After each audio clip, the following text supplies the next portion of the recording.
ऋणग्रस्तता के बारे में इतनी जानकारी रखने वाली आप इस तांत्रिक दुनिया में कदम रखने का क्या कारण है? आपके रूट्स क्या हैं? आप किसे मानती हैं? आपको क्या चाहिए? स्त्री को एक देवी मानने वाले हमारे देश में अनेक वर्ण की प्रजा स्त्रियों पर सदियों से अत्याचार करती आ रही है।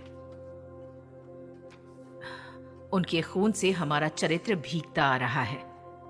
मेरे पिताजी एक आध्यात्मिक व्यक्ति थे, इंसानियत की मूर्ति, एक तांत्रिक थे। वो दूसरों के लिए तांत्रिक सेवा करते समय उन्होंने अपनी लाडली बेटी, मतलब मेरी बहन, हमने उसे खो दिया।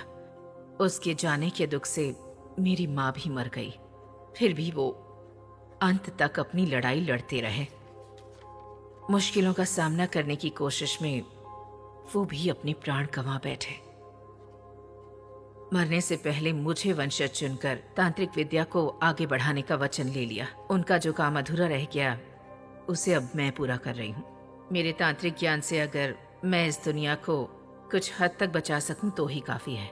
स्त्रियों का जो खून हो रहा है उससे रोक सकूं तो भी काफी है।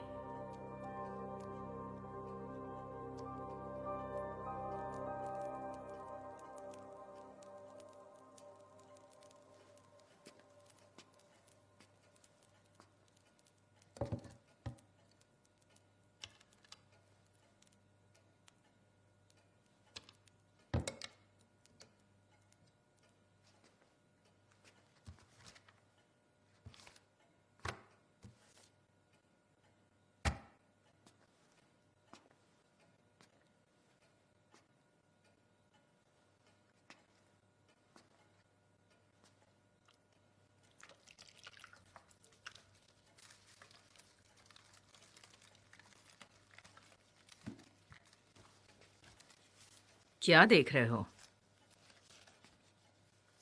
क्या ये सब आपसे बातें करती हैं? अगर आप पूरे मन से, पूरी श्रद्धा के साथ, भरोसे के साथ इस पूरी दुनिया की किसी भी जगह से किसी भी प्राणी से बात करोगे तो वो भी आपसे बात करते हैं। आप साइंस को फॉलो करती हैं? फॉलो करती हूँ। अगर वो जरूरतमंदों की मदद कर पाए तो साइंस ही क्या, चाहे कोई भी धर्म हो, चाहे किसी भी वर्ग का भरोसा हो, मैं फॉलो करने के लिए तैयार हूँ। लगता है कि इंडिया में आप अकेली डिमोनोलॉजिस्ट हैं। आई मीन आपकी तरह फॉरेन जाकर इतना इंटरेस्ट लेकर पढ़ाई करने वाला कोई नहीं है। मेरी बात छोड़ो, तुम्हें इसमें इतना इंटरेस्ट क्यों है? मुझ पर केस स्टडी क्यों कर रहे हो? क्या करना चाहते हो? क्योंकि मैं भी आपकी तरह बनना चाहता हूँ, एकदम आपकी तरह। मैं मजाक कर रहा हूँ। मुझे आत्माओं पर विश्वास है। आप उन्हें किस तरह टैकल करती हैं, उस समय उनकी क्या प्रतिक्रिया होती है, उसकी क्यूरियोसिटी है बस। बाकी वैसे वहां उस घर में उस लड़की को देखकर आप किस सोच में पड़ गई थी? मतलब उस लड़की को देखते ही आपको अपने अतीत का ऐसा कोई केस याद आ गया था क्या? ऐसा कुछ नहीं है। उस बच्ची पर किस तरह की आत्मा आई है, बस उसी सोच में पड़ गई थी। उस बच्ची को बचाने के अलावा मेरे जहन में और कोई विचार नहीं